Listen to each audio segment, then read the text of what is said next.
이 중에 이제 요 위에 있는 4개는 이제 공격형 자산이고, 요 아래에 있는 그 7개는 수비형 자산입니다. 수비형 자산. 그리고 이제 그 여기 미래에셋 투자가에서 이제 직장인 설문조사를 한 거예요.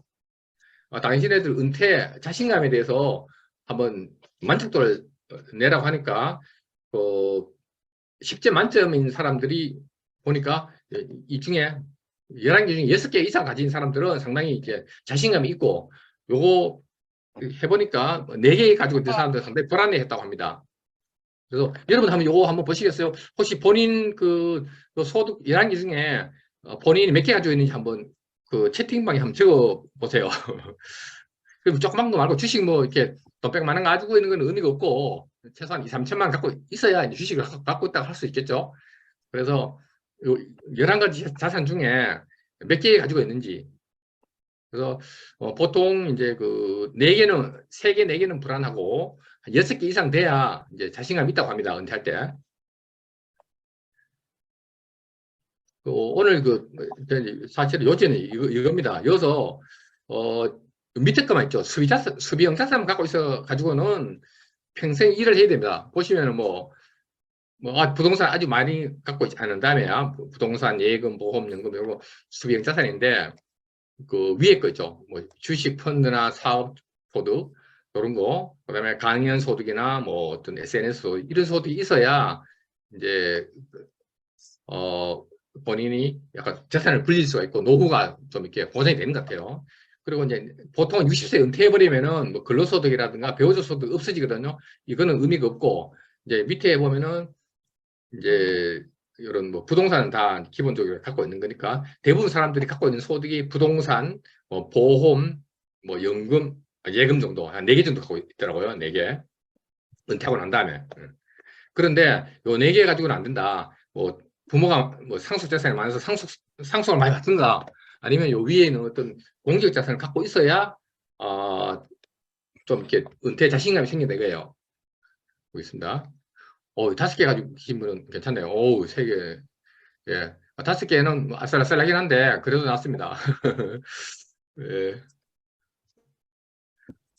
그래서 이제 다음 화면 한번 보도록 할게요. 어쨌든 이제 본인이 이제 이제 목표를 정해서 가야 되는데, 본인이 목표가 분명하면은 이렇게 순항하고 있는 거고, 목표가 제대로 안 돼 있으면 표류하고 있는 겁니다. 표류하고 있는 거예요. 그래서 자산을 불리려고 하면 어쨌든 관계 자산, 어떤 체력과 정신력, 뭐 기술과 경험이 필요한데, 뭐 오늘은 야구하지만 축구로 비교한 거예요. 축구에서 뭔가 하려면은 골을 넣어야 되는데, 골은 본인이 능력이 있든가, 뭐 상대방이 나한테 패스를 해줘야 되거든요. 패스라는 게, 남한테 패스 받으려면 내가 먼저 공헌을 해야 이렇게 패스가 오는 것 같아요. 그래서 제가 이걸 그림을 한번 무형자산으로 해서 적어봤고요. 그래서 일단 오늘 그 주제가 이제 4가지 소득 파이프라인이라 가지고 이걸 한번 검색을 했습니다. 이번에 챗 GPT한테 한국에서 돈을 가장 잘 벌 수 있는 방법이 뭐냐 물으니까요, 4가지를 알려주더라고요. 챗 GPT가 약간은 뭐 맞는 말 같아요. 보면 온라인 판매. 요즘 그 청년 사업가 상당히 많습니다. 청년 사업가들 대부분이 온라인에 능통하고, 인터넷 쇼핑몰 운영하고 해서 청년 사업가들이 좀 많이 생겨난 것 같고, 그다음에 2번째는 이제 플랫폼 경제인데, 이거는 사실은 뭐 택배 기사, 음식 배달원, 이거는 좋은 그 일은 아니죠. 어떻게 뭐 새벽에 이 사람들 남들 잠잘 때 잠도 못 자고 이렇게 막 배달하는 사람들 아니고요. 이건 좋은 일자리 아닙니다. 이건 생략. 이거는 뭐 급여 소득자니까 생략하고, 그다음에 3번째가 프리랜서. 프리랜서에 뭐 번역, 문서 작성 등 이런 프리랜서가 있고, 4번째 어떻게 챗GPT 알아요. 한국에서 돈 벌려면 부동산 투자해야 된다는 거 알고 있는 것 같아요. 그래서 4가지를 이제 챗GPT 알려주더라고요.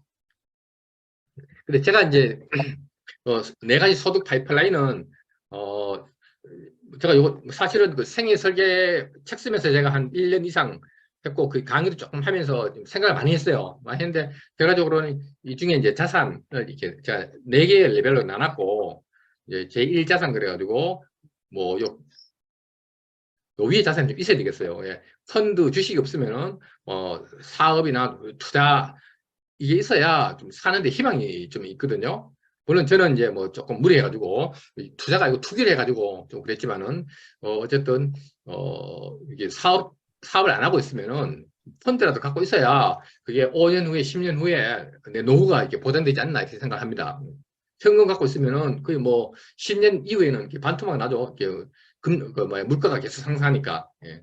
그래서 이런 것도 일단 이것도 말씀드릴게요. 뭐 펀드나 주식 같은 거는 이제 어떻게 되는지. 그다음에 이제 두 번째는 제가 이제 저도 순서대로 한 것 같아요. 뭐 어째 투기를 했죠.